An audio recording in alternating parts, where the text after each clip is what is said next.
బ్రహ్మదేవుడు మొదలు కీటకం వరకు ఆవిడే తల్లి అయినప్పుడు, అమ్మా నీ ఆట కోసం మీ ఆయన నువ్వు ఆడుకోవడం కోసం ఇది సృష్టించావు తల్లి, అంచేత నిన్ను అడగకపోతే ఎవరిని అడుగుతాం అని బాధ కలిగినప్పుడల్లా మన తప్పు లేకుండా చూసుకోవాలండి. ఒక్కటే మాట, మన తప్పు ఉండకూడదు. మన తప్పు ఉంటే ఒప్పుకోవాలి. పని నిజమే, చాపల్యానికి లోనయ్యాం, వ్యామోహానికి లోనయ్యాం, భార్యనో భర్తనో పిల్లలనో మోసం చేశాం. అమ్మవారి కాళ్ళ మీద పడి ఏడవాలి, చచ్చానమ్మా, పొరపాటు అయింది, తప్పైంది తల్లి, బయట పడకుండా చూడు, నేను ఎలా ఉంటాను, ఇక్కడి నుంచి బుద్ధిగా ఉంటా అని చెంపలు వేసుకుని అమ్మవారి పాదాలు కడిగి ఆ తీర్థాన్ని కాస్త నోట్లో పోసుకుని ఇక నుంచి అది నేను ప్రతిజ్ఞ చేస్తున్నా, ఇది గంగా జలమని ఉంటే అక్కడి నుంచైనా జీవితం బాగుంటుంది. అమ్మవారు క్షమిస్తుంది.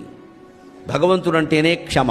దయచేసి అమ్మవారికి భయపడద్దు. చాలామందిలో వ్యాపించిన పిచ్చి నమ్మకాలు ఏమిటంటే అది ఎలా చదవచ్చా, ఇది ఎలా చదవచ్చా, ఇది కుడివే పెట్టచ్చా, ఎడంవే పడి ఎప్పుడు అప్పుడు ముందు పెట్టమ్మా, అక్కడ భయపడి చచ్చిపోతున్నాం అన్యాయంగా. అమ్మవారంటే దయామయ్యి తల్లి. తల్లి శిక్షిస్తుందండి పిల్లల్ని. ఏ దేవుడికైనా భయపడ